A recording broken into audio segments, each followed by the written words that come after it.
లో చేరవచ్చిన స్త్రీలందరికీ ప్రభువైన యేసుక్రీస్తు వారి నామంలో మీకు వందనాలు తెలియజేసుకుంటున్నాను.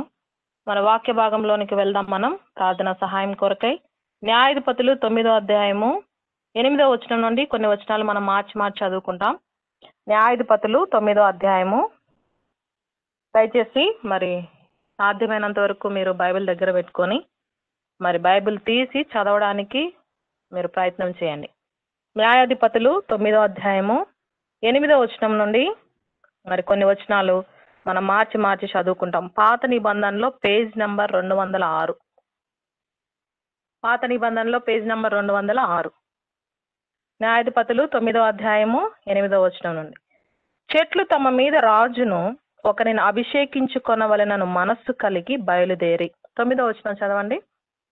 మమ్మని ఏలుమని ఒలివ చెట్టు నడుగగా ఒలివ చెట్టు దేవుణ్ణి మానవులను దేని వలన నరులు సన్మానించుదురో ఆ నా తైలము నీయక మాని చెట్ల మీద రాజునయండి ఇటు అటు ఊగుటకు నేను వచ్చేదినా అని వాటితో నేను. 10వ వచనం. మరి మీరు చదువుతున్నారో లేదో తెలియదు, మ్యూట్ తీసి చదవచ్చు.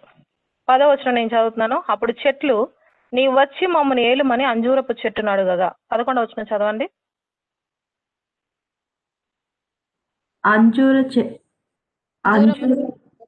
చెట్ల మీద రాజునయుండి ఇటు అటు ఊగుటకు నా మాధుర్యమును నా మంచి ఫలములను నేను ఇయ్యక మానుదునా అని వాటితో నేను. అటు తర్వాత చెట్లు నీ వచ్చి మమ్మల్ని ఏలుమని ద్రాక్షవల్లి నడుగగా ద్రాక్షవల్లి దేవునివి మానవులను సంతోషపెట్టిన ద్రాక్షారసమును నేను ఇయ్యక మాని చెట్ల మీద రాజునయుండి ఇటు అటు ఊగుటకు నేను వచ్చేదనా అని వాటితో అనెను. అప్పుడు చెట్లనియు నీ వచ్చి మమ్మల్ని ఏలుమని ముండ్ల పొద యొద్ద మనవి చేయగా. ముండ్ల పొద మీరు నిజముగా నన్ను మీ మీద రాజుగా నియమించుకున్న కోరిన ఎడల రండి నా నీడను ఆశ్రయించుడి, లేదా అగ్ని నాలో నుండి బయలుదేరి లెబానోను దేవదారు చెట్లను కాల్చివేయునని చెట్లతో చెప్పాను. దేవుడి మాటలు దీవించిన గాక. చదువుకున్నటువంటి లేఖన భాగమును ఆశీర్వదించి మనకు ప్రభు సహాయం చేసి పంచిపెట్టును గాక. మనం చదువుకున్నటువంటి భాగము చాలా సార్లు మనం వినుంటాం. అయితే వాక్యం దగ్గరకు వచ్చినటువంటి ప్రతిసారి కూడా దేవుడు ఒక నూతనమైన విధానంలో మనతో మాట్లాడడానికి ఆయన సిద్ధంగా ఉంటారు. అయితే మనసు పెట్టి మనము దేవుని వాక్యాన్ని వినినప్పుడు మనం ఆత్మీయమైనటువంటి మేళ్లు పొందుతాం. ఇక్కడ 4 చెట్లు ఉన్నాయి, మనందరికీ తెలుసు. మరి ప్రభు సహాయం చేసిన కొలది కొన్ని విషయాలు మనం బైబిల్లో చూస్తాం. మరి మొట్టమొదటిగా చూసినట్లయితే చెట్లు తమ మీద రాజును ఒకరిని అభిషేకించుకొనవలెనను మనస్సు కలిగి బయలుదేరి మమ్మల్ని ఏలుమని ఒలీవ చెట్టును అడగా. మొట్టమొదటిగా చెట్లన్నీ ఎక్కడికి వచ్చాయంట? ఒలీవ చెట్టు. వాస్తవానికి అసలు ఈ సందర్భం ఎవరు చెప్తున్నారు, ఎవరితో చెప్తున్నారు, ఎందుకు చెప్తున్నారు అనేది ఈ అధ్యాయం మనం చదివితే అర్థమవుతుంది కదా. గిద్యోను ఇశ్రాయేలీల కొరకు ఎంతో ప్రయాసపడ్డాడు. ఇశ్రాయేల్ని రక్షించడానికి దేవుడు గిద్యోన్ని ఎంచుకున్నాడు. అయితే గిద్యోని యొక్క కుమారులు 70 మందిని మరి గిద్యోని యొక్క పనికెత్తె కొడుకు, అంటే ఆమె కూడా భార్యనే, ఆ పనికెత్తె కుమారుడైన అబీమెలెకు ఏం చేస్తాడంటే అందరినీ చంపించేస్తాడు. వాళ్ళల్లో ఆ 70 మందిలో ఒకే ఒక్కడు తప్పించుకుంటాడు, అతనే యోతాము. ఈ యోతాము ఏం చెప్తాడంటే ఎవరైతే అబీమెలెకును రాజుగా చేయాలనుకుంటున్నారో వాళ్ళందరినీ పిలిచి ఉపమానం చెప్తాడనమాట. అది ఇక్కడ జరుగుతున్నటువంటి సందర్భం. అయితే మొట్టమొదటిగా ఒలీవ చెట్టు ఏమని చెప్తా ఉంది? ఒలీవ చెట్టుకి దేవుడిచ్చినటువంటి పని ఏంటి? ఈ భూమి మీద జంతువులు కావచ్చు, చెట్లు కావచ్చు, మనుషులు కావచ్చు, ఈ భూమి మీద ఉన్నటువంటి ఇది కావచ్చు, లేదంటే ఆకాశంలో ఉన్నది, సముద్రంలో ఉన్నది, ప్రతి కూడా దేవుడు ఆయన మరి కలుగునుగాక అన్నప్పుడు కలిగినప్పుడు అది ఎలా కనిపించిందంటే దేవుని దృష్టి మంచిదిగా కనపడింది. దేవుడు ఎందుకయ్యా వీటన్నిటిని సృష్టించాడంటే వాటి పని చొప్పున వాటిని సృష్టించాడు. సూర్యుడు వ్యర్థంగా లేడు, చంద్రుడు వ్యర్థంగా లేవు, చెట్లు వ్యర్థంగా లేవు, చేపలు వ్యర్థంగా లేవు. ప్రతీది కూడా ఈ భూమి మీద సృష్టించబడినటువంటి ప్రతీది కూడా దేవుడు ఒక పర్పస్ తో దాన్ని మనకు అనుగ్రహిస్తూ వచ్చాడు. ఇక్కడ మొట్టమొదటిగా ఒక చెట్టుని చూసినట్టయితే ఈ ఒలీవ చెట్టు యొక్క పని ఏంటంట? మొట్టమొదటిగా దేవునిని మానవులను ఏం చేయాలంట? సన్మానించాల. బైబిల్లో ఒలీవ చెట్టు లేదంటే ఒలీవ మొక్క దేన్ని సూచిస్తా ఉందంటే మనం దేవుని వాక్యాన్ని చూసినట్లయితే కీర్తనలు 128. మరి తీసిన వాళ్ళు చదవడానికి ప్రయత్నం చేయండి. కీర్తనలు 128 3వ వచనము ఆఖరి రెండో లైన్ నుంచి చదవండి. కీర్తనలు 128 3వ వచనము 2వ భాగం నుండి చదవండి. ఎవరైనా ఒక సహోదరి చదవండి. ఒలీవ మొక్కల వల్ల నొందురు, నీ భోజనపు, అక్కడ నుంచి చదవండి సిస్టర్. నీ భోజనపు బల్ల చుట్టూ నీ పిల్లలు ఒలీవ మొక్కల వల్ల నొందురు. యెహోవా యందు చాలు. ఇక్కడ మరి యాత్ర కీర్తనలో పిల్లలను దేనితో పోలుస్తా ఉంది దేవుని వాక్యం అంటే ఒలీవ మొక్కతో పోల్చబడతా ఉంది. ఈ ఒలీవ మొక్క ఎక్కడ ఉండాలంట? దేవుని యొక్క బల్ల చుట్టూ ఉండాలి. కాబట్టి మన కుటుంబంలో ఉన్నటువంటి బిడ్డలు కానీ, లేదంటే ఆత్మీయమైనటువంటి సంతానం కానీ, చాలా మంది అనుకోవచ్చు మాకు శారీరకంగా బిడ్డలు లేకపోవచ్చు కదా. శారీరకంగా బిడ్డలు ఉన్నా లేకపోయినా పరలోకానికి ప్రవేశానికి అడ్డంకులు ఏం లేవు. ఈ భూమి మీద నీకు పిల్లలు ఉంటేనే పరలోకం అనేది లేనే లేదు. కానీ ఆత్మీయమైనటువంటి సంతానము ఒక క్రైస్తవురాలిగా నువ్వు ఈ భూమి మీద ఉన్నంత వరకు ఖచ్చితంగా నువ్వు ప్రయాసపడాలి. నువ్వు భూమి మీద ఎంతవరకు నీ శరీరం కొరకు, నీ కుటుంబం కొరకు ప్రయాసపడడానికి, లేదంటే నీ శరీరాన్ని సుఖపెట్టుకోవడానికి దేవుడు మనకు రక్షణ ఇవ్వలేదు. కానీ రక్షించబడినటువంటి నీవు నేను కూడా దేవుని పని కొంత చేయాల. కొన్ని ఆత్మలనైనా మరి యేసుక్రీస్తు ప్రభు వారంట సిలువలో ఆయన ప్రయాసతో కని మనల్ని రక్షిస్తూ వచ్చినాడు. మనము కూడా కొంత ప్రయాసతో మరి బిడ్డలను కనేవారంగా ఉండాలి. ఏ బిడ్డలను? ఆత్మీయమైనటువంటి బిడ్డలు. ఇక్కడ లేఖన భాగంలో ఏమనుందంటే నీ భోజనపు బల్ల చుట్టూ నీ పిల్లలు ఒలీవ మొక్కల వలె నుందురు. ఎప్పుడు ఉంటారు ఒలీవ మొక్కల వలె? మొదటి వచనంలో ఏముందంటే యెహోవా యందు భయభక్తులు కలిగిన వారు. మరి చాలా వరకు నా వాక్యాలన్నీ కూడా, దేవుడు నాకు ఇచ్చినటువంటి తలంపులన్నీ కూడా ఎక్కువ శాతం పిల్లల గురించే ఉంటాయి. ఇక్కడనే కాదు, ఎక్కడైనా సరే దేవుడు నాకు ఇచ్చినటువంటి భారాన్ని బట్టి, దేవుడు నాకు ఇచ్చినటువంటి తలంపులు మీతో పంచుకోవాలని నేను ఆశపడతా ఉన్నాను. ఈ ఒలీవ మొక్కలు చూడండి, లోకంలో ఒక సామెత ఉంది, మొక్కై వంగనిదే మానై వంగున. దేవుని బిడ్డలు ఎప్పటి నుంచి అంటే మన కుటుంబంలో ఉన్నటువంటి చిన్న బిడ్డలు కావచ్చు, వాళ్ళు ఎప్పటి నుంచి దేవుని మందిరంలో ఉండాలంట? చిన్ననాటి నుండే ఉండాల. చాలా మంది అంటారు చిన్న పిల్లలు కదా అంతసేపు మందిరంలో కూర్చోర్లేండి, చిన్న పిల్లలు కదా ఇప్పుడు నేర్చుకోర్లేండి, పెద్ద అయిన తర్వాత నేర్చుకుంటారులేండి. కానీ దేవుని వాక్యం ఏం చెప్తుందంటే బాల్య దినములే అందే సృష్టికర్తను స్మరణకు తెచ్చుకోవాలా. వారు నడవలసినటువంటి త్రోవను నువ్వు బాల్య దినములే అందే నేర్పించాలా. చాలా మంది తల్లిదండ్రులు చూస్తా చిన్న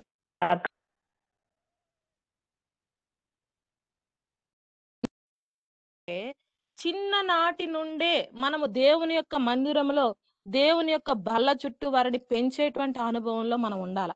బైబిల్లో మొట్టమొదటిగా ఈ ఒలీవ గురించి ఎక్కడ ప్రస్తావించబడిందంటే చూడండి, ఆది కాండము 8వ అధ్యాయము, ఆది కాండము 8వ అధ్యాయము 11వ వచనం చదవండి.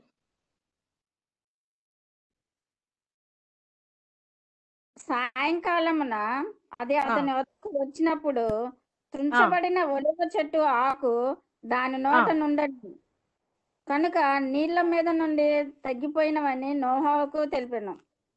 చాలు. ఇక్కడ మనం చదువుకున్నటువంటి భాగము మనందరికీ తెలుసు కదా. జలప్రలయం వచ్చినప్పుడు నోవాహు మొట్టమొదటిగా ఈ నీరు తగ్గిందో లేదో భూమి మీద కనుక్కోవడానికి కాకిని పంపించాడు. అయితే ఈ కాకి ఏం చేస్తుందంట చూడండి. ఈ కాకి ఏం చేస్తా ఉంది? 9వ వచనం చూడండి. క్షమించండి, 7వ వచనం. ఒక కాకి వెలుపలికి విడిచెను, అది బయటికి వరకు ఇటు అటు తిరుగుచుండెను. చాలు. మొట్టమొదటిగా నోవాహు కాకిని పంపించాడు. అయితే ఈ కాకి ఏం చేస్తా ఉందంట? ఇటు అటు తిరుగుతా ఉంది. ఇటు అటు తిరిగేటువంటి మరి ఆ లక్షణం ఎవరికి ఉంటదయ్యా అంటే బైబిల్లో చూడండి, యోబు గ్రంథము 7వ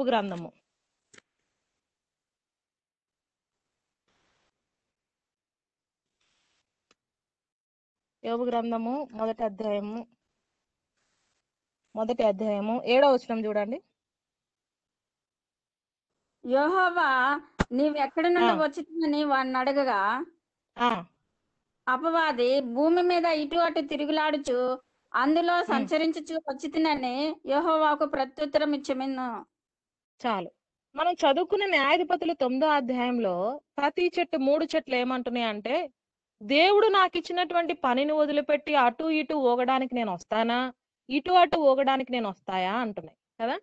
ఇటు అటు ఊగేటువంటి పని ఎవరిదయ్యా అంటే, ఇటు అటు తిరిగేటువంటి పని ఎవరిదయ్యా అంటే అపవాదిదే. ఒక స్థిరత్వం ఉండదన్నమాట. అటేం జరుగుతుంది, ఇటేం జరుగుతుంది, తిరుగుడే పని కదా. ఈ కాకి కూడా ఏం చేస్తుందంటే, నోవాహు ఒక పని చెప్పాడు. అయితే ఈ కాకి ఏం చేస్తా ఉంది, ఇటు అటు తిరుగుతా ఉంది. తర్వాత ఈ కాకి తర్వాత నోవాహు దేన్ని పంపించాడంటే ఒక పావురాన్ని పంపించాడు. అయితే ఈ పావురం ఏం చేస్తుందంటే, నోవాహు చెప్పినటువంటి పనిని చేసి దానికి సూచనగా ఏం తీసుకొని వస్తుంది, ఒలీవ కొమ్మను తీసుకొని వస్తా ఉంది. ఇక్కడ దేవుని వాక్యం ఏం చెప్తా ఉందంటే, ఒలీవ మొక్క మన బిడ్డలకి గుర్తు. కాబట్టి మన బిడ్డలు కాకి వలె ఇటు అటు తిరిగే వారుగా ఎప్పుడు ఉంటారంటే, ఎప్పుడైతే వారు దేవుని మందిరంలో చిన్ననాటి నుండి మొక్క నుండి దేవుని మందిరపు బల్ల చుట్టూ లేకపోతే వాళ్ళు ఎట్లుంటారంటే ఇటు అటు తిరిగే వాళ్ళనే ఉంటారు. చాలా మంది పిల్లలు పెద్ద అయిన తర్వాత ఇంటి పట్టున లేరని చెప్పి తల్లిదండ్రులు బాధపడే తల్లిదండ్రులు బోళ్ళ మంది ఉన్నారు. కాబట్టి ఒక క్రైస్తవ తల్లిగా, ఒక క్రైస్తవ సహోదరిగా చిన్ననాటి నుండే బాల్య దినముల నుండే నువ్వు వారికి ఏమి నేర్పించాలంట చూడండి. ద్వితీయోపదేశ కాండంలో దేవుడు మనకు సెలవిస్తూ వచ్చారు. 6వ అధ్యాయము, ద్వితీయోపదేశ కాండం 6వ అధ్యాయము 7వ వచనం దయచేసి చదవండి. ద్వితీయోపదేశ కాండం 6వ అధ్యాయము 7వ వచనం. నీవు నీ కుమారులను వాటిని అభ్యసి నీ ఇంట కూర్చున్నప్పుడును, త్రోవను నడిచినప్పుడును, పండుకొండున్నప్పుడును, లేచినప్పుడును వాటిని మాట్లాడవలను. వాటిని చేతికి అవి నీ కన్నుల నడుమ బాసికము వలె ఉండవలెను. ఇవన్నీ ఎవరికి చెప్పాలంట? మన కుమారులకు, మన కుమార్తెలకు దేవుని కూర్చున్నటువంటి మాటలు, ఆయన ఆజ్ఞలు, ఏ విధముగా దేవుణ్ణి మనం పూర్ణ హృదయంతో సేవించాలో, ప్రేమించాలో ఎప్పుడెప్పుడు చెప్పాలంట? నీ ఇంట కూర్చున్నప్పుడు చెప్పాలా, త్రోవ నడిచేటప్పుడు చెప్పాలా, పండుకునేటప్పుడు చెప్పాలా, లేచిన తర్వాత చెప్పాలా, నిత్యము వాటి గురించి మాట్లాడుతూ ఉండాలా, సూచనగా వాటిని చేతికి కట్టాలా, కన్నుల నడుమ బాసికము వలె ఉండాలి. ఇవన్నీ ఎవరికి నేర్పించాలా? మన బిడ్డలకు. ఎప్పటి నుండి నేర్పించాలంట? మొక్కగా ఉన్నప్పుడే మనము నేర్పించాల. ఎప్పుడైతే ఈ మొక్కగా ఉన్నప్పుడు నేర్పిస్తామో అప్పుడు ఈ మొక్క ఏం చేస్తుందంట? దేవునిని, మానవులను సన్మానించేటువంటి బిడ్డలుగా వారు ఉంటారు. ఈ దినాన కొంతమంది బిడ్డలను చూస్తే దేవుడంటే భయం ఉండదు, మనుషులంటే అంతకంటే భయం ఉండదు. ఎందుకయ్యా అంటే వాళ్ళు చిన్ననాటి నుండి ఇవన్నీ అభ్యసింపజేయలేదు. ఎవరు అభ్యసింపజేయలా? దేవుడు తల్లికి ఒక బాధ్యతనిచ్చాడు. బిడ్డలు ఎక్కువగా ఎవరి దగ్గర ఉంటారంటే భర్తలు ఆయా ఉద్యోగాల మీద, పనుల మీద బయటికి వెళ్ళినప్పుడు ఎక్కువ శాతం, ముఖ్యంగా ఈ లాక్డౌన్ లో మనం చూసుకుంటే పిల్లలు ఇంట్లో ఉన్నప్పుడు తల్లి ఎక్కువగా ఉంటది. కాబట్టి బిడ్డల మీద ప్రభావం ఎక్కువగా తల్లిదే ఉంటుంది. కాబట్టి వాళ్ళు ఏదైనా పొరపాటు మాట్లాడినప్పుడు, అబద్ధాలు చెప్తున్నప్పుడు మనం గమనించుకొని ఏం చేయాలంటే దేవుని వాక్యాన్ని చెప్పే వారంగా ఉండాలి. ఎప్పుడైతే దేవుని వాక్యాన్ని మనం చిన్ననాటి నుండి కూర్చున్నప్పుడు, నుంచున్నప్పుడు బోధిస్తామో అప్పుడు ఏమవుతుందంట? వారు కూడా పావురం వలె మరి చెప్పిన పని చేసే వారిగా ఉంటారు. కొంతమంది బిడ్డలను చూస్తే మరి తల్లిదండ్రులు ఒక పని మీద పంపిస్తే ఇంకో పని మీద తిరుగుతూ ఉంటారు. ఏంటంటే నాకు వేరే పని పడింది అంటా ఉంటారు కదా. కాకిలాగా ఇంటికి చేరుకోరు. కాబట్టి పావురం వలె ఉండాలంటే మనం ఏమి నేర్పించాలంట? మొక్కగా ఉన్నప్పుడే వారిని దేవుని సన్నిధిలో పెంచే వారంగా ఉండాలా, వాక్యాన్ని నేర్పించేటువంటి వారముగా మనం ఉండాలి. కాబట్టి మన బిడ్డలను మనం ఈ విధముగా పెంచినప్పుడు వారు ఎట్లా తయారవుతారంట? న్యాయాధిపతుల్లో చదివించినటువంటి రీతిగా దేవునిని, మానవులను కూడా సన్మానిస్తారు. ఇదనా కొంతమంది ఇళ్ళకి వెళ్తే తల్లిదండ్రులు లేకపోతే కనీసం బిడ్డలు లేచి నిలబడి ప్రైజ్లాడు చెప్పరు, కనీసం వచ్చిన వాళ్ళని రిసీవ్ చేసుకోరు, కొంతమంది ఆతిథ్యం చేయరు కదా, రెక్లెస్ గా ఉంటారు, కేర్లెస్ గా మాట్లాడతారు. ముఖ్యంగా ఈ తరం పిల్లలు. ఎందుకు ఇవన్నీ? ఎందుకనంటే వారు మొక్కగా ఉన్నప్పుడే మనం ఏమి నేర్పించడం లేదు కదా. బిడ్డలు, చిన్న బిడ్డలు చూడండి, మనం ఏది చెబితే అదే నేర్చుకుంటారు, మనం ఏది చెబితే అదే నమ్ముతారు వాళ్ళు. అందుకే యేసుక్రీస్తు ప్రభు వారు ఈ భూమి మీద ఉన్నప్పుడు ఏం చెప్పారంటే, మీరు చిన్న బిడ్డల వంటి వారైతేనే మనకేముందంట పరలోక రాజ్యం. ఎందుకు చిన్న బిడ్డలతో పోల్చినాడు ప్రభు? ఎందుకంటే చిన్నగా ఉన్నప్పుడు మనం ఏది చెబితే వాళ్ళు ఏమంటారు? బూచోడు వస్తున్నాడు రా అంటే ఏమంటారు? నమ్మేస్తారు. చందమామ వస్తుంది, చందమామలో పెద్దమ్మ ఉందంటే ఏం చేస్తారు? ఒక సేవకుడు చెప్తా ఉన్నాడు, మన బిడ్డలకంట చిన్నప్పటి నుంచి అబద్ధాలు నేర్పిస్తామంట. ఎట్లా? నువ్వు అన్నం తినకపోతే అదిగో బూచోడు వస్తున్నాడు ఇచ్చేస్తా. నిజంగా అక్కడ బూచోడు ఉండడు. కానీ ఇక్కడ దేవుని వాక్యం ఏం చెప్తా ఉందంటే, నీ బిడ్డలు కూర్చున్నప్పుడు, పడుకున్నప్పుడు, నుంచున్నప్పుడు కూడా నువ్వు దేవుని వాక్యమే చెప్పాలి. కానీ మనకేంటంటే అలవాటు. చాలా మంది క్రైస్తవులు ఏమనుకుంటారంటే ఆ అబద్ధం చెప్తే అబద్ధాల్లో కూడా ఏంటంటే గ్రేడ్లు. కానీ దేవుని వాక్యంలో అబద్ధం అనేది అబద్ధమే. చిన్న అబద్ధం, పెద్ద అబద్ధం, నువ్వు అవసరమై చెప్పావా లేకపోతే అననుకూల పరిస్థితుల్లో చెప్పావా కాదు. క్రైస్తవ జీవితంలో మాక్సిమం మనము దేవుడు ఏ విధముగా అయితే యేసుక్రీస్తు ప్రభువారు మాదిరిగా జీవించారో ఆ విధంగా బ్రతకడానికి, తర్వాత మన బిడ్డలకు నేర్పించడానికి కూడా మనం ప్రయాసపడాలి. ఈ క్రైస్తవ జీవితం మనం నిత్యము ప్రయత్నం చేస్తూనే ఉండాలి. ఎవ్వరు పరిపూర్ణులు కాదు, మన పరలోకపు తండ్రి ఒక్కడే పరిపూర్ణుడు. చాలా మంది అబద్ధం చెప్పకుండా ఎట్లా ఉంటారండి? యేసుక్రీస్తు ప్రభువారిని సిలువ వేసేటప్పుడు నువ్వు దేవుని కుమారుడు అంటే, అవును నీవు అన్నట్టే. కొడతారని తెలుసు, హింసిస్తారని తెలుసు, సిలువ వేస్తారని చెప్పు, నేను ఎస్కేప్ అవ్వాలని చెప్పి ఆయన అబద్ధం చెప్పలా. చాలా మంది అంటారు అవసరాన్ని బట్టి అబద్ధం చెప్పాలండి కదా. మన చిన్ననాటి నుండి నేర్పిస్తా ఉంటాడు. ఇంకా చందమామలో పెద్దమ్మ ఉంది చూడు, చందమామ పెద్దమ్మ ఉంది చూడమ్మా, నువ్వు తినకపోతే పెద్దమ్మ తినేస్తుంది, నువ్వు తినకపోతే బూచోడు తినేస్తాడు కదా. కాదు కాదు, చిన్నప్పటి నుంచే మనం భోజనం పెట్టేటప్పుడు కావచ్చు, పడుకునేటప్పుడు కావచ్చు, దేవుని పాటలు పాడాలా, దేవుని కథలు చెప్పాలా కదా. ఇవన్నీ మనం నేర్పించినప్పుడు వాళ్ళు ఎట్లుంటారంట, బల్ల చుట్టూ మొక్కలుగా ఉన్నప్పుడే వారు నేర్చుకుంటే పెద్ద అయిన తర్వాత దేవుణ్ణి సన్మానిస్తారు, తర్వాత మనుషులను కూడా సన్మానిస్తారు. ఈ దినాన తల్లిదండ్రులను గౌరవించట్లేదని ఎంతో మంది తల్లిదండ్రులు విలవెల్లాడిపోతా ఉన్నారు. ఎందు నిమిత్తం? వారిలో ఏం లేదు, చిన్ననాటి నుండి దేవుని వాక్యం అనేది లేదు. ముఖ్యంగా ఈ యుగంలో నేను చాలా మంది బిడ్డలను చూస్తే ఫ్యాషన్కి ఇచ్చినటువంటి ప్రాముఖ్యత దేవుని వాక్యానికి, దేవునికి అంటే దేవుడు ఏదైతే మన కుటుంబంలో కోరుకున్నాడో ఆ రీతిగా మనము పెంచలేకపోతున్నాం. కొంతమంది బిడ్డలు చూస్తే అసలు వీళ్ళు దేవుని బిడ్డలా అన్యులా అనే డౌట్ కూడా వస్తుంది కదా. లోకంలో ఏ విధంగా అయితే బిడ్డలు ఉన్నారో మన బిడ్డలు కూడా అట్లానే ఉంటారు. దేవుణ్ణి సన్మానించేది లేదు. ఉదయం లేచేది దేవుణ్ణి ఎట్లా సన్మానిస్తావు? సన్మానం చేయడం అంటే ఏదో షాల్ గప్పి దండేసి ఏదో చేయడం కాదు. నువ్వు దేవుణ్ణి క్రియారూపకంగా నువ్వు సన్మానించాలా. నీ బిడ్డలు సన్మానిస్తున్నారా? ఉదయం లేవగానే మొట్టమొదటిగా వారు దేంతో గడుపుతున్నారు? సెల్ ఫోన్ తోనా, టీవీ? ఇవన్నీ ఎవరు గమనిస్తారు కదా? మనమే గమనించాలి. స్త్రీలకే ఈ బాధ్యత. కాబట్టి మన ఇంట్లో ఉంటున్నటువంటి వలీవ మొక్కలు లేదంటే వలీవ చెట్టు యవనస్తులు అవ్వచ్చు, ఏ విధంగా ఉంటున్నారు? దేవుణ్ణి సన్మానిస్తున్నారా? మన ఇంటికి వచ్చేటువంటి మనుషుల్ని సన్మానిస్తున్నారా? మన ఇరుగు పొరుగు వారిని సన్మానిస్తున్నారా? కొంతమంది అసలు అగౌరవంగా మాట్లాడతారు, పెద్ద ఉండదు చిన్న ఉండదు కదా. కాబట్టి మనం పరిశీలించుకోవాలి. ఇవన్నీ దేవుడు రేపు మనం లెక్క అడుగుతాడు. నీకు ఇచ్చినటువంటి బిడ్డలు నువ్వు ఎట్లా పెంచావు? చాలా మంది ఈ భూమి మీద బిడ్డల కొరకు నానా తిప్పలు పడుతున్నారు కదా.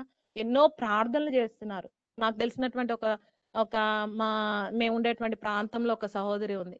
మ్యారేజ్ అయిన 18 సంవత్సరాల వరకు పిల్లలు లేరు. అక్క ఒకసారి నాతో చెప్పింది, అక్క మేము పిల్లల కొరకు ఆస్తులు అమ్ముకున్నాం, మాకున్నటువంటి భూములన్నీ అమ్ముకున్నాం, లక్షలు లక్షలు ధారపోసాం, అయినా ఏ యాగం అంటే ఆ యాగం చేసాం, ఏ కొండ అంటే ఆ కొండ చుట్టూ తిరిగాం, కానీ మాకు 18 సంవత్సరాలు పిల్లలు లేరు. కానీ దేవుని కృపను బట్టి ఒక 2 years బ్యాక్ ఆమె అనుకోకుండా కన్సీవ్ అయింది. దేవుడు మంచి ఆడపిల్లనిచ్చాడు కదా. బిడ్డల కొరకు ఎంతో మంది ప్రయాసపడతారు. నువ్వేం ప్రయాసపడుతున్నావు? దేవుడు నీకు బిడ్డలు ఇచ్చినప్పుడు వారిని నువ్వు ఎట్లా పెంచుతున్నావు? దేవుని కొరకు పెంచుతున్నావా? వారు దేవుని సన్మానిస్తున్నారా?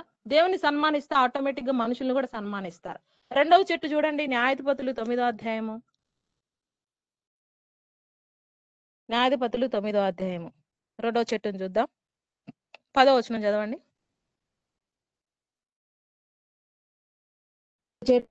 వచ్చి మమ్మల్ని ఏలో అంజూరపు చెట్టును అడుగుతా, అంజూరపు చెట్టు మీద రాజువైండి ఇటు అటు ఊగుటకు నా మాధుర్యను నా మంచి ఫలమును నేను ఇయ్యక మానుదునా అని వాడుతాను. చాలు. ఇక్కడ ఈ చెట్టు కూడా ఏం చెప్తా ఉందంటే, ఇటు అటు ఊగే పని నాది కాదు, అది ఎవరి పని? అపవాది పని. దేవుడు నాకంటూ ఒక పని ఇచ్చాడు. ఏంటాయా ఆ పని అంటే, నా మాధుర్యమును నా మంచి ఫలములను నేను ఇవ్వాలా. నాలో నుంచి ఏమి రావాలా? మాధుర్యమైనటువంటి మంచి ఫలాలు రావాలా. మనందరికీ తెలుసు, ఈ అంజూరపు చెట్టు హిజ్కియాకి మరణకరమైన రోగం వచ్చినప్పుడు, సమయం లేదు కాబట్టి నేను చదివించను, 2వ రాజులు 20వ అధ్యాయం 7వ వచనంలో ఉంటది, మీరు సమయం ఉన్నప్పుడు చదవండి. ఈ హిజ్కియా రాజుకి మరణకరమైనటువంటి రోగం వచ్చినప్పుడు అక్కడ ఏమవుతుందంటే, అంజూరపు పండ్ల ముద్ద తీసుకొని వచ్చి ఆ గాయం మీద పెట్టినప్పుడు తనకేమొస్తుందంట? స్వస్థత వస్తుంది. అంటే అంజూరపు పండ్లు ద్వారా ఏమి కలుగుతుందంటే గాయములు మాన్పేవిగా ఉంటాయి. మాధుర్యం ఇవ్వడం మాత్రమే కాదు గాని ఈ అంజూరపు పండ్ల ముద్ద నుండి ఏమొస్తుందంట ఆరోగ్యం వస్తుంది. కాబట్టి ఒక స్త్రీగా మనము కుటుంబంలో గాయాలను రేపే వారముగా ఉండగలరు గాని ఇరుగు పొరుగు వారు కావచ్చు, సంఘములో కావచ్చు, కుటుంబంలో కావచ్చు, గాయములను కట్టే వారముగా మనము ఉండాల. మనం గమనించినట్లయితే మొదటి సమూయేలు 25వ అధ్యాయంలో ఒక స్త్రీ ఉంది. ఈమె ఏం చేస్తుందంట చూడండి. ఈ అంజూరపు పండ్లను దేని కొరకు వినియోగించింది ఆమె? మొదటి సమూయేలు 25వ అధ్యాయము 8వ వచనం తీసిన వారు దయచేసి చదవండి. క్షమించండి, 18వ వచనం. మొదటి సమూయేలు 25:18.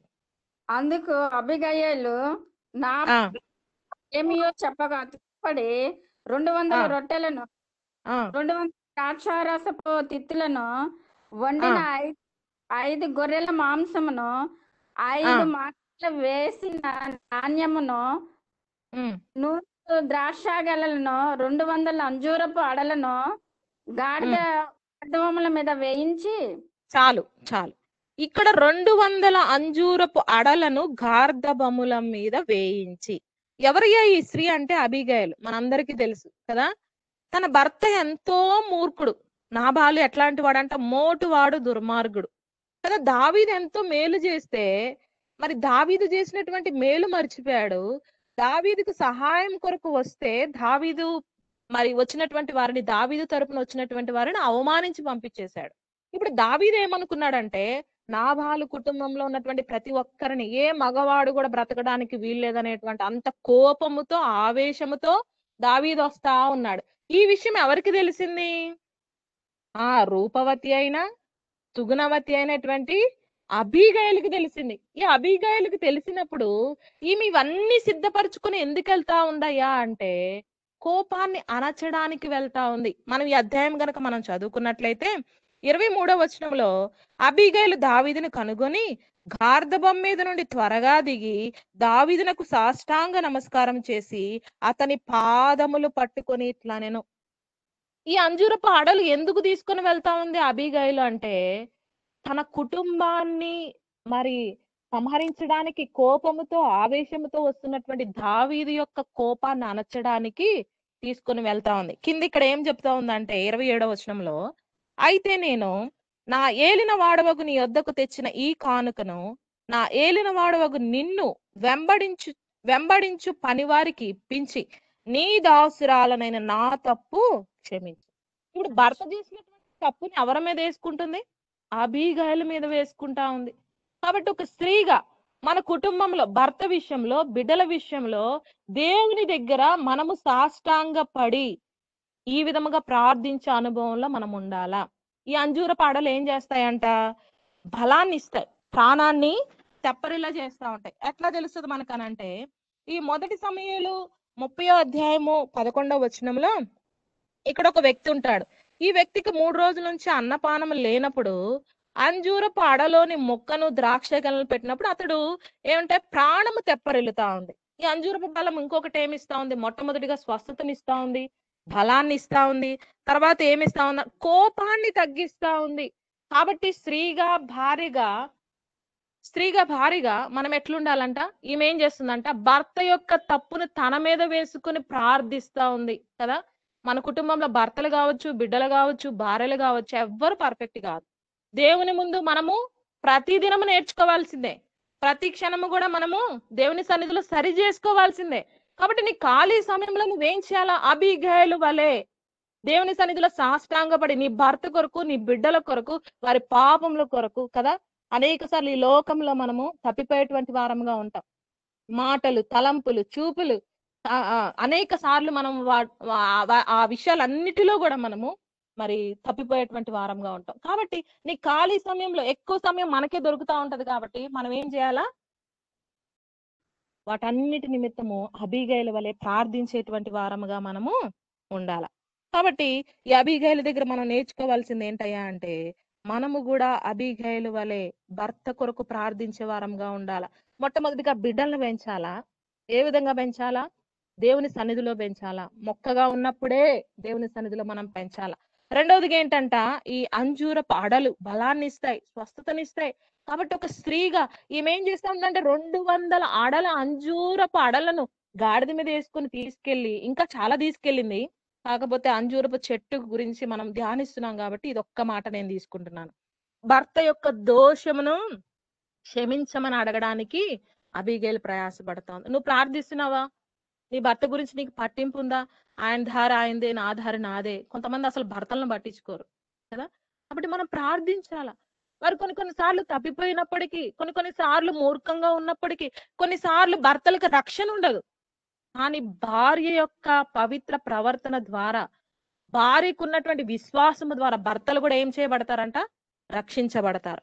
మూడవ చెట్టు ఏముందంట చూడండి, న్యాయాధిపతులు 9వ అధ్యాయము.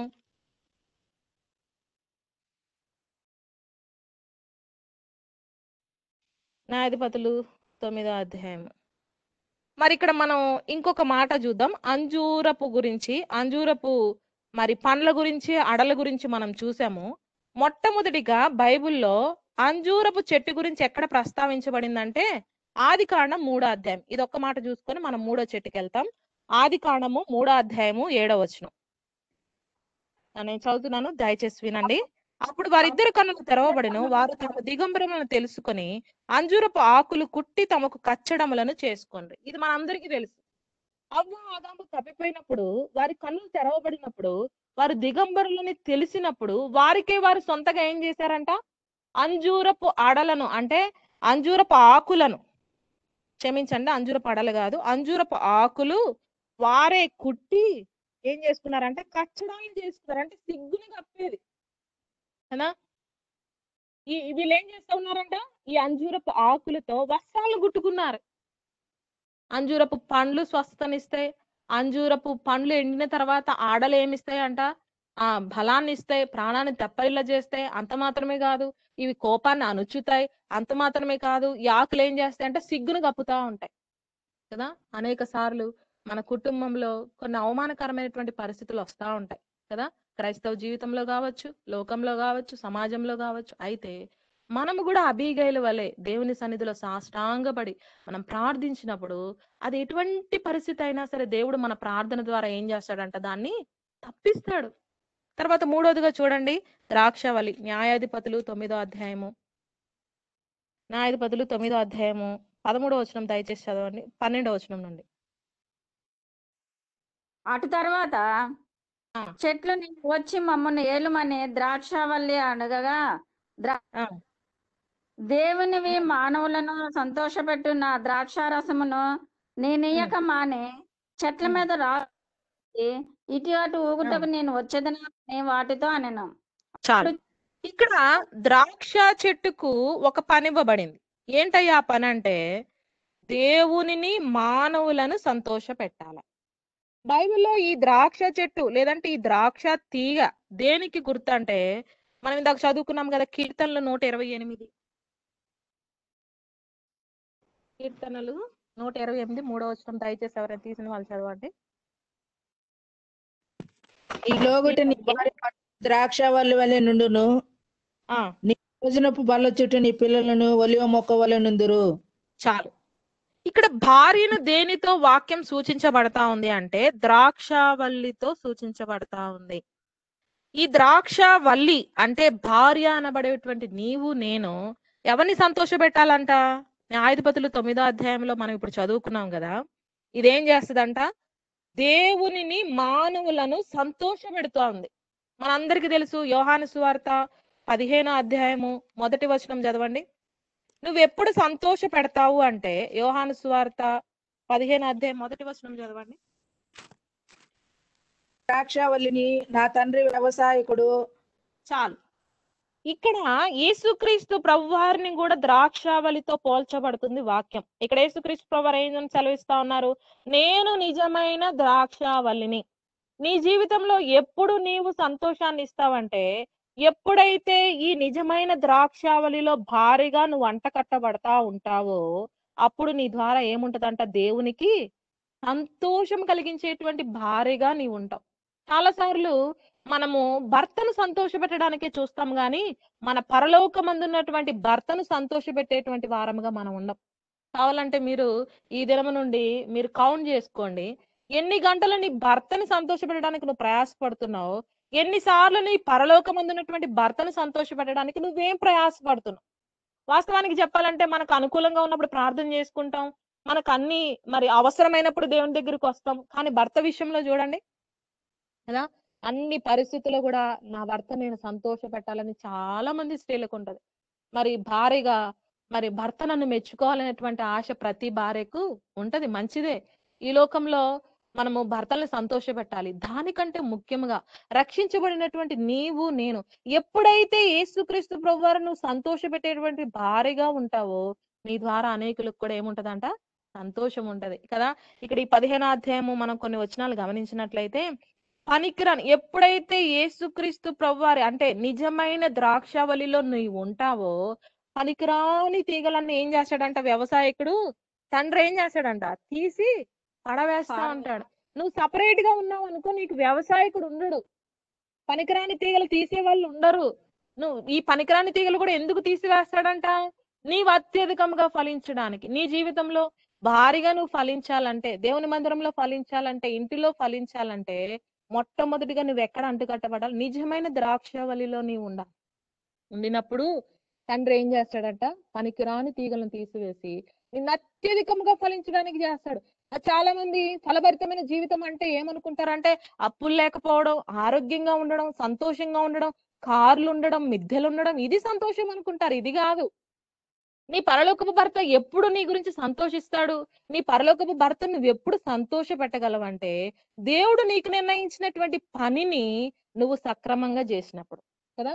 దేవుడు ప్రతి ఒక్కరిని ఏర్పాటు చేసుకున్నాడు అంటే ఆయనకు ఒక ఉద్దేశం ఉంది. నీకు అసలు ఇంతవరకు దేవుడు నిన్ను ఎందుకు రక్షించుకున్నాడు, ఆ ఏర్పాటు నీకు తెలుసా?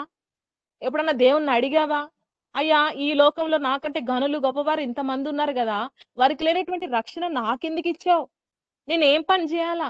చాలా మంది ఏమనుకుంటారంటే సేవకులదే దేవుని పని, మాది కాదు. కాదు ప్రియ సహోదరి, నువ్వు ఖచ్చితంగా దేవుణ్ణి అడిగితే, దేవుని సన్నిధిలో నువ్వు మొరపెట్టుకుంటే నీ పట్ల దేవుని ఉద్దేశాలు ఖచ్చితంగా దేవుడు తెలియజేస్తాడు నీకు. అప్పుడు నువ్వు దేవుని కొరకు ప్రయాసపడినప్పుడు, దేవుడు నీకు ఇచ్చినటువంటి పనిని నువ్వు సంపూర్తి చేసినప్పుడు దేవుడు ఏం చేస్తాడంట, సంతోషిస్తాడు. దేవుడు కొన్ని మరేమి ఇచ్చాడంట, తలాంతులు ఇచ్చాడంట. ఒక్క తలాంతు తీసుకున్నవాడు ఏం చేశాడంట, భూమిలో దాచిపెట్టాడు. ఏం చేయాలో తెలియదు, ఆ తలాంతు ఎందుకు ఇచ్చాడో తెలియదు. తెలియక ఏం చేశాడు, భూమిలో పాతిపెట్టి ఏమన్నాడు ప్రభు వచ్చి, చెడ్డ దాసుడా అన్నాడు. కాబట్టి నువ్వు అట్లా ఉండకూడదు. అందుకే ఇది నాన్న ప్రభు నీతో మాట్లాడతాను. దేవుడు నీకు ఇచ్చినటువంటి తలాంతు నీవు దాన్ని వినియోగించు, ఖర్చు చేయి, దానికి ఇంకా నువ్వు రెండంతలుగా సంపాదించు. దేవుడు నీకు రక్షణ ఇచ్చాడా, నీ కుటుంబం రక్షణ కొరకు ప్రయాసపడు. నీ కుటుంబంలో రక్షణ ఇచ్చాడా, ఇంకా నీ ఇరుగు పొరుగు వారి కొరకు నీవు ప్రయాసపడు. చాలా సార్లు ఇరుగు పొరుగు వారితో చీరల గురించి, సారెల గురించి, నగల గురించి మనం మాట్లాడతాం గాని మన నోటెమట దేవుని మాట అనేది రాదు. ఇందాక మరి ప్రార్థించే ముందు నిరీక్షణ సిస్టర్ ఒక మాట చెప్పారు, మనుషుడు దేని వల్ల జీవిస్తాడంటే రొట్టె వలన కాదు, దేవుని యొక్క మాట వలన కదా. మన నోటి నుండి వచ్చేటువంటి దేవుని మాట వలన ప్రతి ఒక్క మనిషి కూడా జీవిస్తావు. కాబట్టి భారీగా ద్రాక్షవల్లిగా నువ్వు ఎట్లా ఉంటున్నావు, నీ పరలోక భర్త నువ్వు సంతోషపెడుతున్నావా? అబీగైల్ ఏం చేసిందంట, 200 అడలను మాత్రమే కాదు గాని అక్కడ ద్రాక్ష రసాన్ని కూడా తీసుకెళ్తా ఉంది. చూడండి ఇంకొకసారి చూద్దాం. 1 సమూయేలు 25వ అధ్యాయము 18వ వచనం. 1 సమూయేలు 25వ అధ్యాయము 18వ వచనం. ద్రాక్ష గెలలను, ఎన్ని ద్రాక్ష గెలలను, 100 ద్రాక్ష గెలలను 200 అంజూరపు అడలను గార్ధ బొమ్మల మీద వేయించి. ఎంత ప్రయాసపడుతుందండి కదా. 100 ద్రాక్ష గెలలు తీసుకుందంట.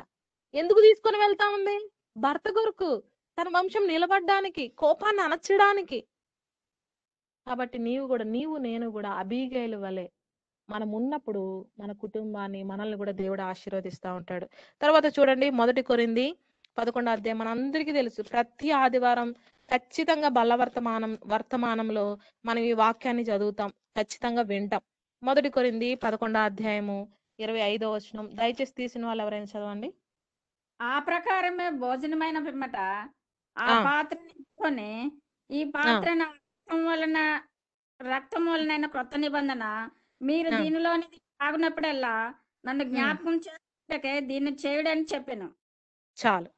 ఇక్కడ ప్రతి ఆదివారం మనం బలలో పాలు పంపులు పొందేటప్పుడు ఈ వాక్యాన్ని చదివి పరీక్షించుకొని పరిశోధించుకొని తర్వాత ఏం చేస్తామంట, ఆయన రక్తంలో ఆయన శరీరంలో పాలు పంపులు పొందుతా ఉంటాం కదా. దేవుని మందిరంలో బల్ల మీద ఏ రసం ఉంటది రక్తానికి గుర్తుగా? ద్రాక్ష రసం పెడతారు. అన్ని సంఘాల్లో మాక్సిమం ద్రాక్ష రసమే పెడతారు. అయితే ఈ ద్రాక్ష రసము ఎప్పుడైతే దేవుని బల్ల మీదకు వెళ్తుందో అదేమవుతుందంట, దాన్ని ఎవరు పడితే వాళ్ళు ముట్టుకుంటారా? ఎవరు పడితే వాళ్ళు దాన్ని అందరికి పంచుతారా? ఎంత ప్రత్యేకంగా ఉంటది ఆ బల్ల మీదకి వెళ్ళినప్పుడు కదా. కాబట్టి నువ్వు భారీగా దేవుని మందిరంలో ఉన్నప్పుడు దేవుడు నిన్ను ఈ లోకంలో ప్రత్యేకంగా నిన్ను ఆశీర్వదిస్తాడు. నీకు ఒక ప్రత్యేకతను తీసుకుని వస్తాడు. నువ్వు దేవుని మందిరాన్ని ప్రేమించకుండా, దేవుని మందిరానికి రాకుండా, దేవుని సహవాసాన్ని ప్రేమించకుండా దేవుడు నిన్ను ప్రత్యేకంగా ఉంచలేడు. కాబట్టి ప్రియ సహోదరి, నువ్వు ద్రాక్షవల్లిగా భారీగా నువ్వు ఫలించాలంటే, నీలో ఉన్న పనికిరాని తీగలన్నీ పోవాలంటే నిజమైన ద్రాక్షవల్లి క్రిందకి నీవు రావాలి. వచ్చినప్పుడు దేవుడు నీ ద్వారా ఆ తీగలు చూడండి, ద్రాక్షవల్లి మీరు ఎప్పుడైనా చూసినట్లయితే దాని మొదలు ఎట్లుంటది? ఎండిపోయి ఉంటది. నిజంగా ఆ తీగలు ఆ ఫలాలు మనం చూడకపోతే ఫస్ట్ మొదలే చూస్తే మనం ఏమనుకుంటామంటే అది అసహ్యంగా ఉంటది, ఎండిపోయినట్టు ఉంటది, బలం లేనట్టు ఉంటది, చచ్చిపోయిందేమో అన్నట్టు ఉంటది. కానీ దాని తీగలు వ్యాపించింది మనం చూస్తే, దానికి ఉన్నటువంటి గెలలను చూస్తే ఎంత అందంగా ఉంటదో. కానీ మొదలు మాత్రం ఎట్లుంటది? ఎండిపోయినట్లు ఉంటది. కాబట్టి ఒక స్త్రీగా భారీగా నీ వెండిపోతున్నప్పటికీ కూడా నువ్వు గెలలు అంటే నీ తీగలు బలాభివృద్ధి పొందేటువంటి వాటిగా వారముగా మనము ఉండాలి. దేవుడు కోరుకునేది అదే. ఆయన కూడా ఏంటంట, శ్రమ పడుతూ తన శరీరాన్ని నలకొట్టుకుంటూ తను మరణించి అనేకులకు జీవాన్ని ఇచ్చాడు. కాబట్టి రక్షించబడినటువంటి నీవు నేను మనం ఊరోళ్ళందరినీ బాగు చేయని అవసరం లేదు. మన కుటుంబాన్ని మనం బాగు చేసుకుంటే చాలు. నాకు చాలా సార్లు అదే అనిపిస్తా ఉంటది కదా. మన కుటుంబం కొరకు మనం ప్రార్థన చేసుకుంటే, మన బంధువులు, మన మిత్రులు, మనకి తెలిసిన వాళ్ళు, మన కుటుంబంలో రక్షణ లేనటువంటి వారు ఎంతమంది ఉన్నారు కదా. ఖాళీ సమయాల్లో మనం వారందరి కొరకు మనం ప్రార్థించినప్పుడు వారిని కూడా దేవుడు ఏం చేస్తాడంట, ఫలించే తీగల్లాగా చేస్తా ఉంటాడు.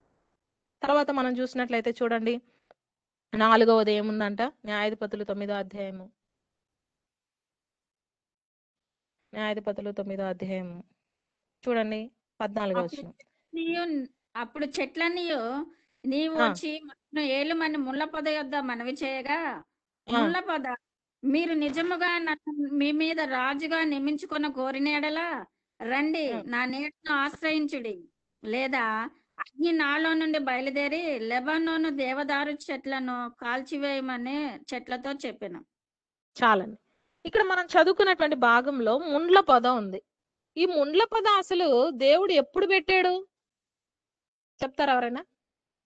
ఈ ముండ్ల పొద భూమి మీదకి ఎప్పుడు వచ్చింది?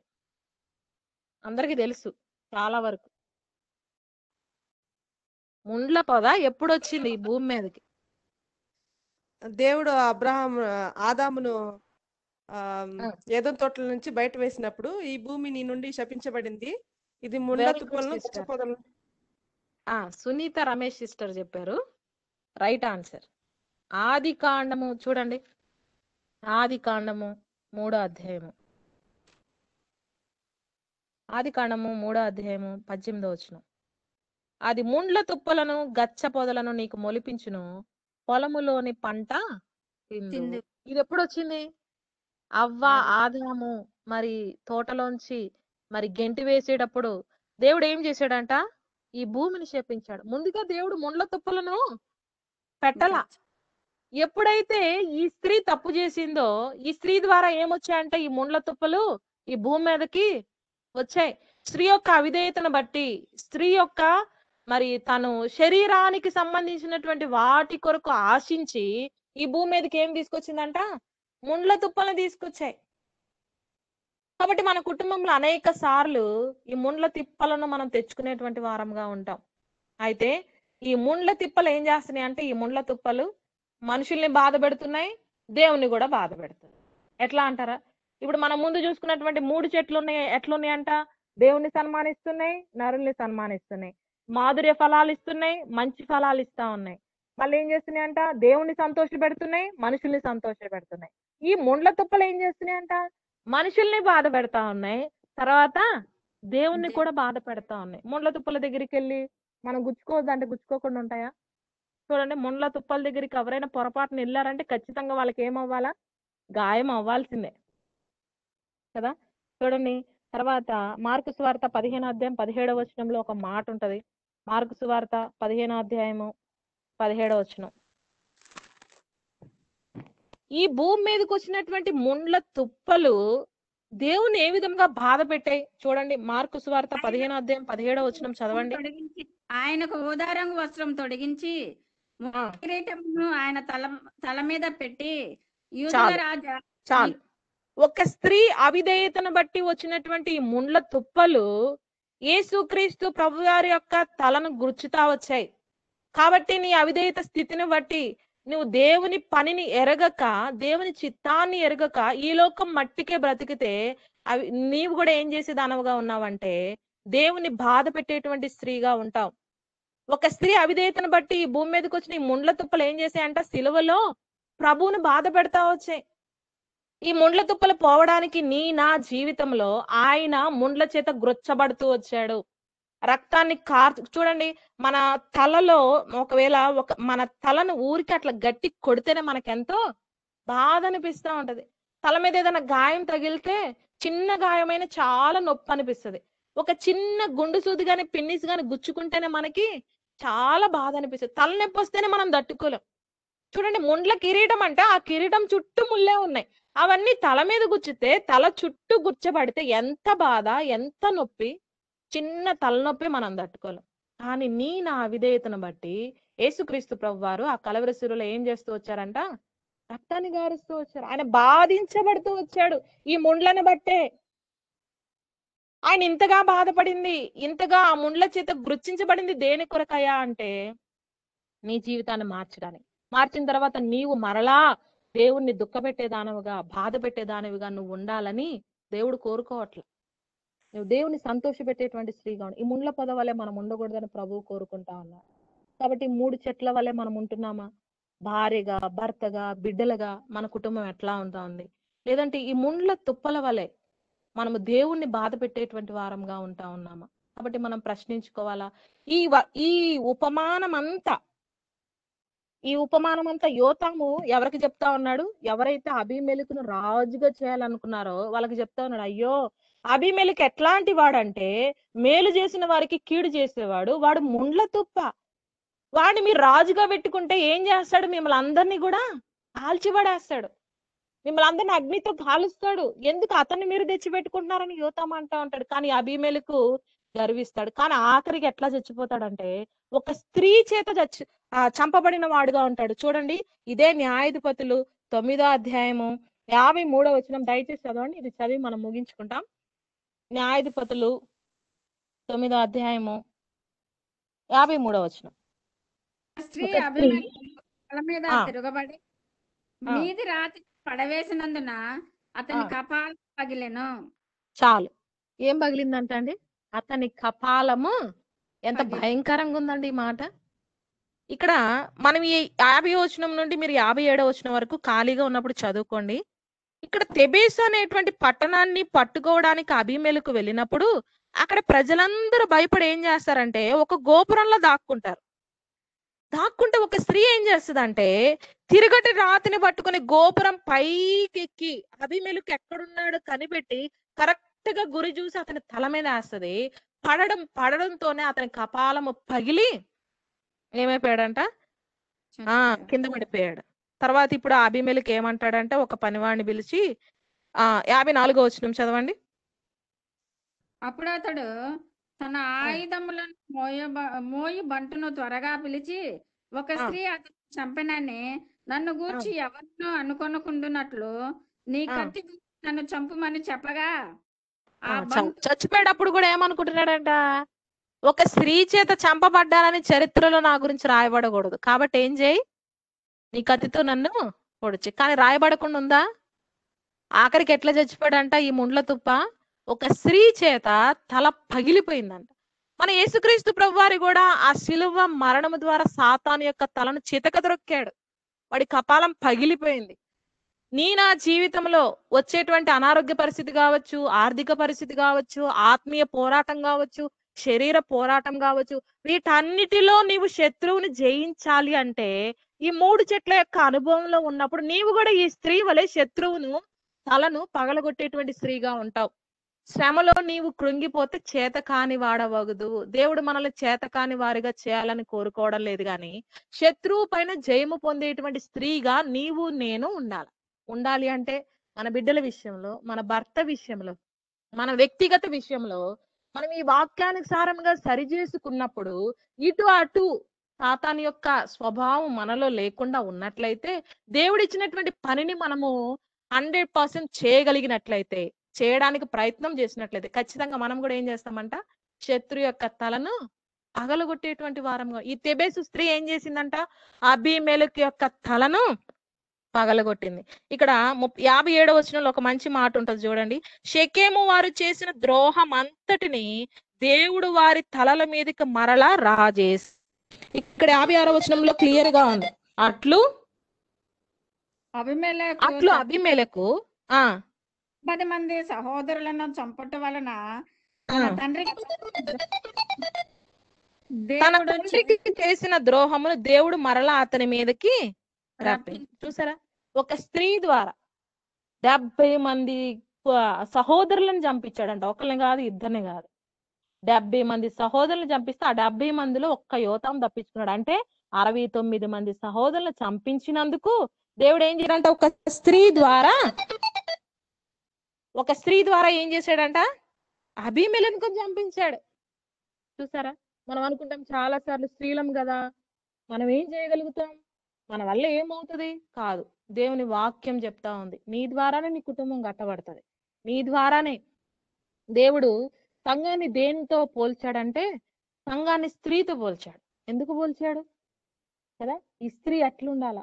మనది ఇప్పుడు ఆ టాపిక్ కాదు కాబట్టి నేను అది చెప్పను, కానీ ఇక్కడ ఒక స్త్రీ ద్వారా శత్రువుడు ఏం చేశాడంటే, ఆమె బరువు అనుకోకుండా, బాధ అనుకోకుండా ఆ బరువైన రాతిని తీసుకుని